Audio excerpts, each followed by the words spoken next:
everyone, this is Lizzie, and today I'm going to show you how to make this cute baby shower card.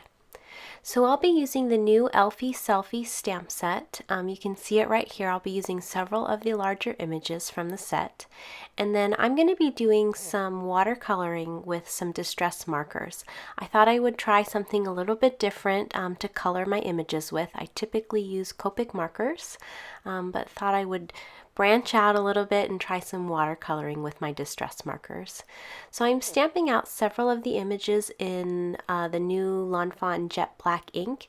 It's a waterproof ink. It's also works with your alcohol markers like your Copic markers.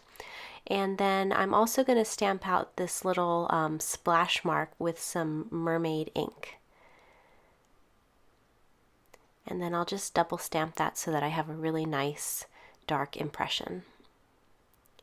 So now I'm going to start doing the watercoloring. So I have several colors of distress markers that I've chosen: pumice stone, hickory, smoke, mustard seed, carved pumpkin, picked raspberry, and worn lipstick. And then I'm going to be coloring those onto an acrylic block. I'll be taking a small paintbrush and then tracing around the outside of the image. So I started with the lightest color, which is pumice stone, and then I'll be using the darker color, which is hickory smoke, and then adding a little bit of shading around the elephant. Now once I go around the elephant completely, I'll be using some clean water and just kind of blending that towards the middle. So it creates this soft sort of gradient of color, and the whole image looks colored in without being too dark.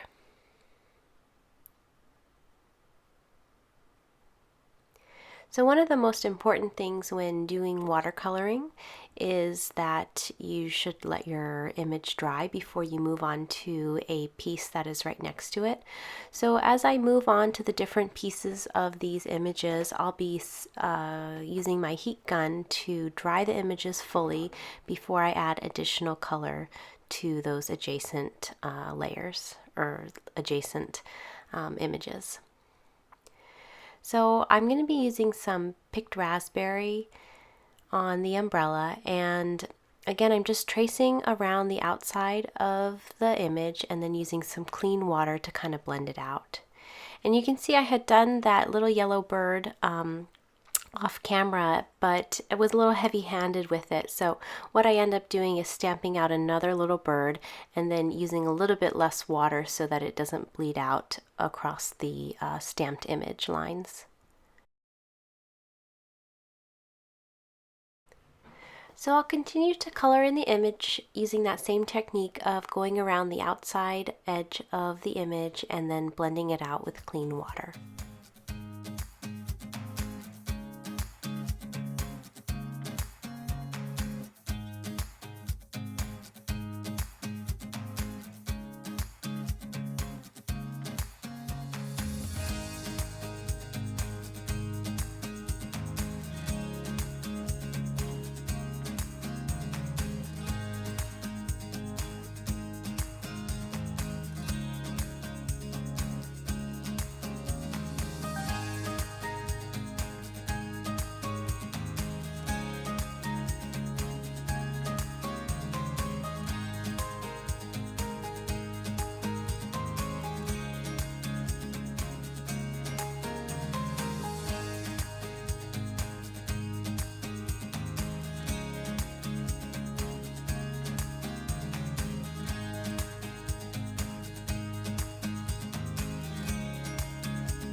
So once the images were finally colored in and then fully dried, I used the coordinating dies to die cut them out.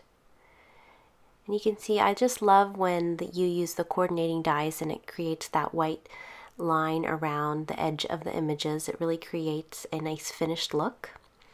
And then I have all the little images that I can arrange eventually onto the card base. So I'll be using some watercolor wishes pattern paper, and then I'm going to be using the largest of the small stitched rectangles, and I'll be die cutting both the pink and the green. And then I'm also going to use one of the new curved hillside borders to create some grass for the scene. So I went ahead and off camera die cut several of the pieces of the card. I used the It's a Girl border die, which is one of the new dies, the Puffy Cloud dies, which is one of the older dies, and then I also decided to use some narwhal cardstock as my base, just to coordinate with the gray elephant. So now I'm going to start adhering everything down. I'll be using some liquid glue to adhere the grass to the pink background, and then again some liquid glue to adhere that card base down to the card panel down to the card base. I'm then going to be using some foam tape to adhere all the images to the card.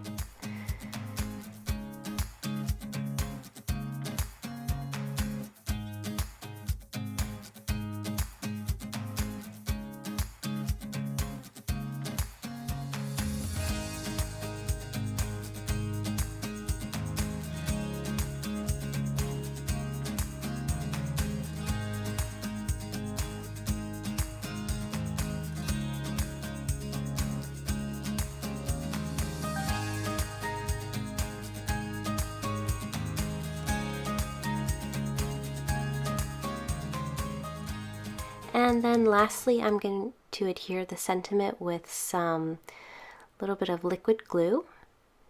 And then once I have my sentiment in place, I can use those little hearts that were die cut from that heart border die and adhere the apostrophe. I'm just going to cut off the ends of that die.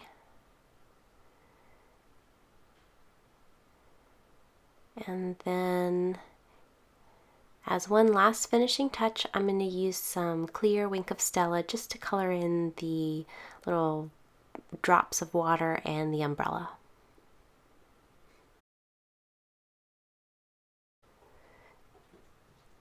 So here's the finished card. I had a lot of fun using a different color medium than I usually do. I encourage you all to try something new yourselves. Thanks so much for watching, and I will see you in the next video. Bye!